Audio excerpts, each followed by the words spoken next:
Assalamualaikum warahmatullahi wabarakatuh. Selamat pagi.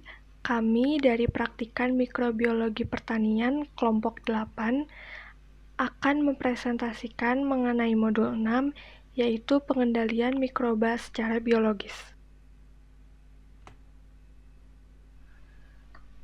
Jadi, mikroorganisme merupakan jasad hidup yang mempunyai ukuran sangat kecil, dan setiap sel tunggal mikroorganisme memiliki kemampuan untuk melangsungkan aktivitas kehidupannya, antara lain seperti mengalami pertumbuhan, menghasilkan energi, dan bereproduksi dengan sendirinya.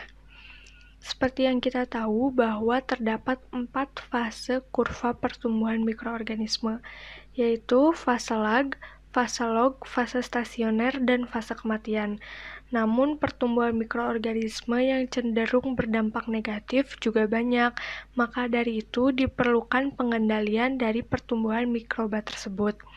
Berbagai kondisi dapat mempengaruhi pengendalian pertumbuhan mikroba, seperti temperatur, jenis mikroba, struktur fisiologis, dan lingkungannya.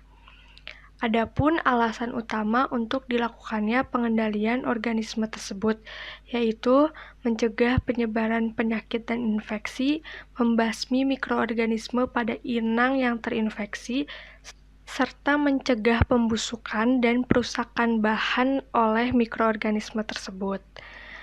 Nah, pengendalian hayati oleh mikroorganisme, baik jamur ataupun bakteri, dapat terjadi melalui satu atau beberapa mekanisme.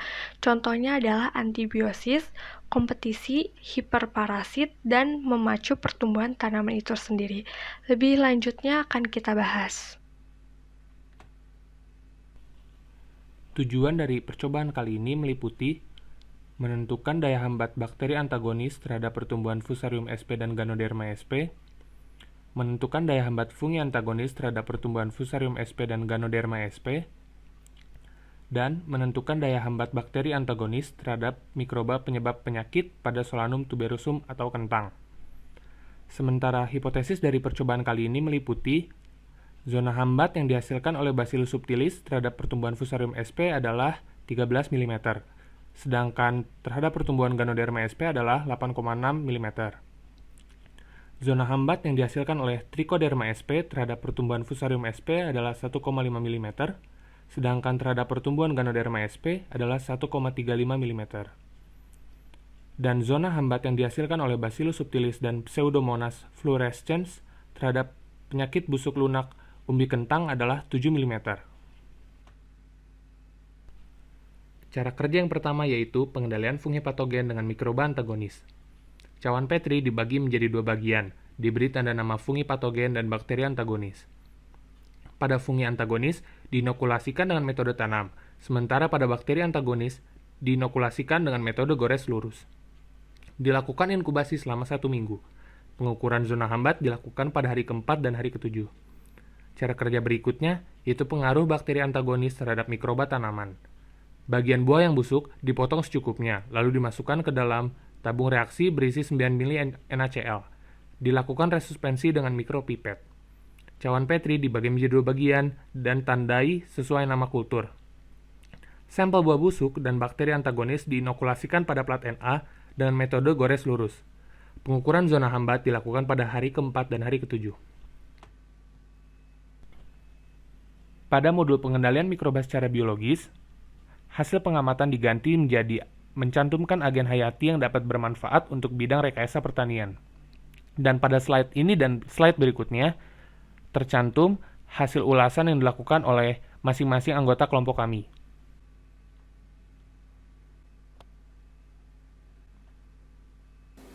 Berikutnya adalah pembahasan.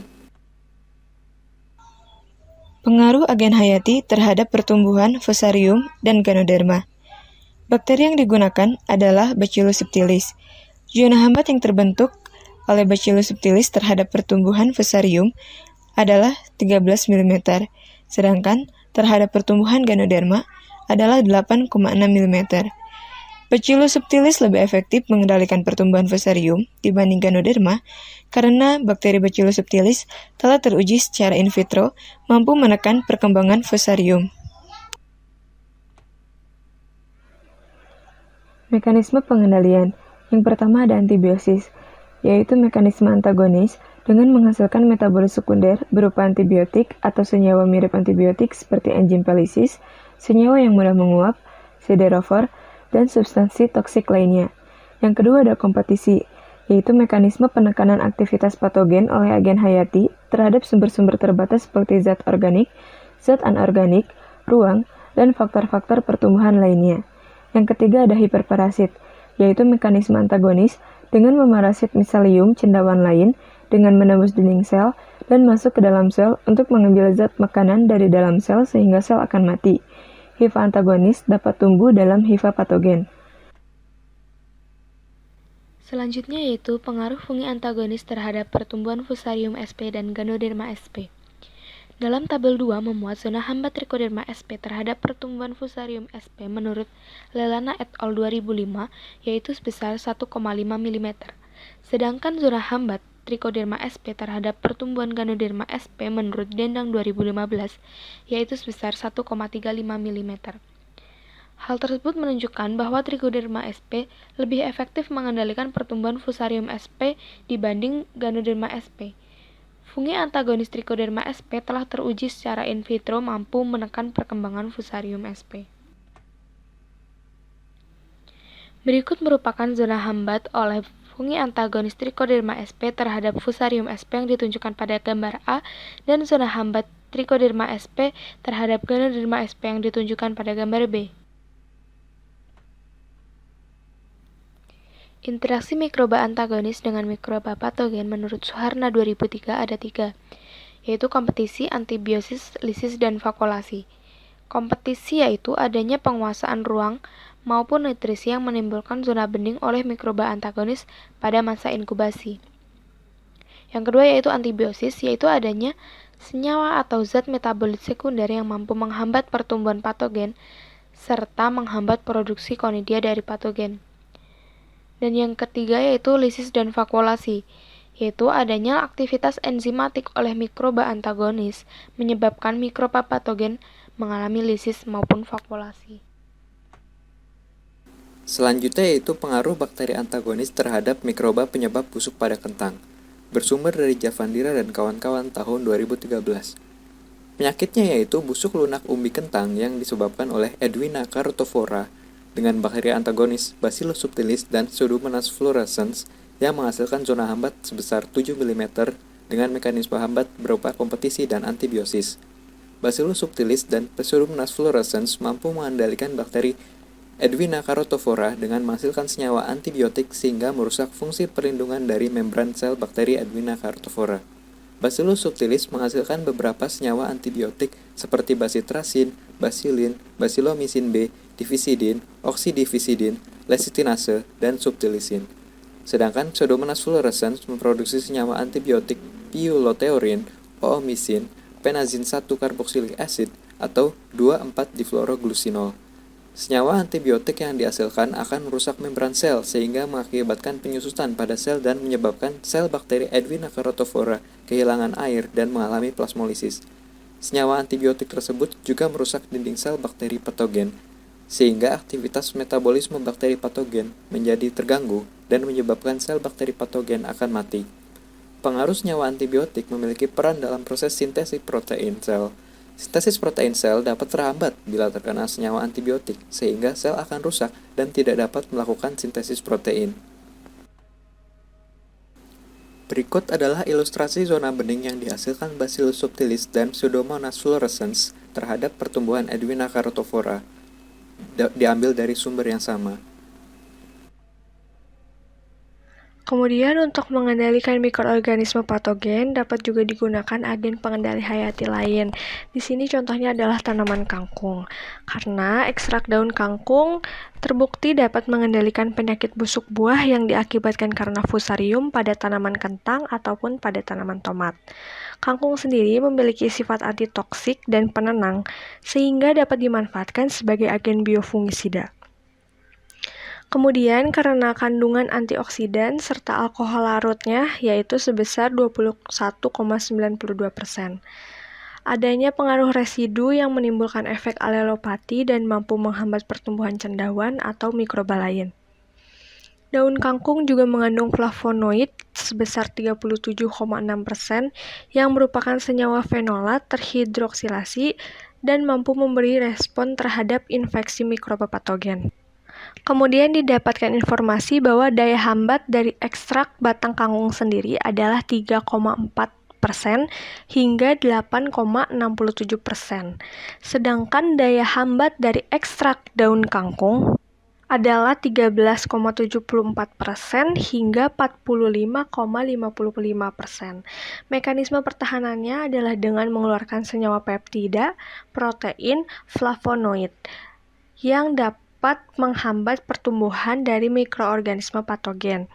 Hasilnya membuktikan bahwa ekstrak kangkung mampu menekan intensitas busuk pada kentang hingga 64%. Kemudian diketahui juga bahwa pada setiap 100 gram kangkung mengandung 458 mg kalium dan 49 mg natrium yang membentuk persenyawaan sebagai garam bromida.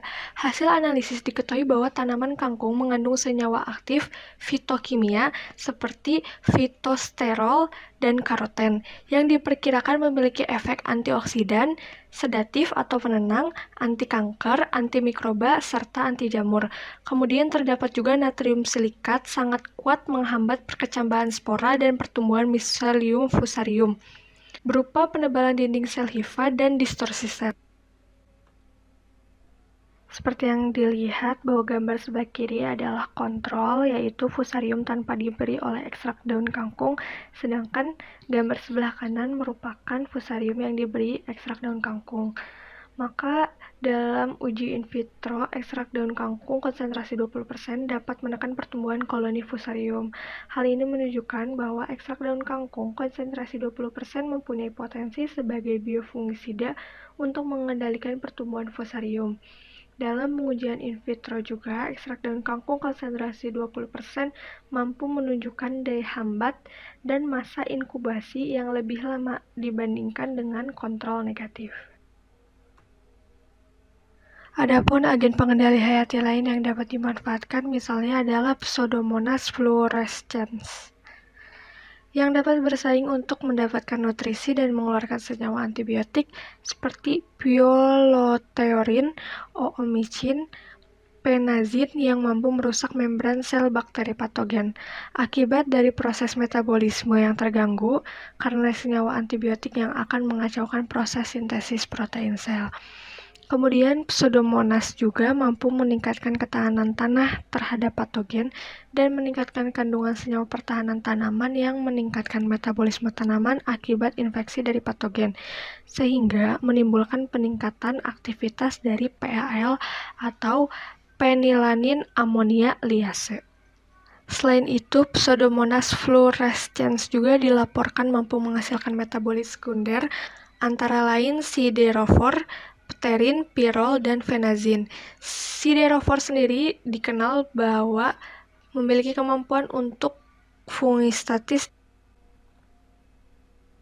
Seperti yang terlihat bahwa pada gambar terdapat zona bening yang dihasilkan. Diketahui bahwa diameter dari zona bening tersebut adalah 19,87 hingga 21,38 mm. Adanya zona bening mengindikasikan bahwa isolat dari Pseudomonas fluorescens tersebut menghasilkan metabolit sekunder yang mampu menghambat atau mematikan patogen, seperti siderofor, kitinase, antibiotik, sianida, dan induksi ketahanan sistemik atau ISR. Siderofor sendiri diketahui berperan sebagai fungistatis dan bakteriostatis. Berdasarkan pembahasan yang telah dijelaskan, maka dapat disimpulkan, pertama, zona hambat yang dihasilkan oleh Bacillus subtilis terhadap pertumbuhan fusarium adalah 13 mm, sedangkan terhadap pertumbuhan Ganoderma adalah 8,6 mm. Kedua, zona hambat yang dihasilkan oleh Bacillus subtilis terhadap pertumbuhan fusarium adalah 1,5 mm, sedangkan terhadap pertumbuhan Ganoderma adalah 1,35 mm. Dan yang ketiga, zona hambat yang dihasilkan oleh Bacillus subtilis dan Pseudomonas fluorescens terhadap penyakit busuk lunak umbi kentang adalah 7 mm.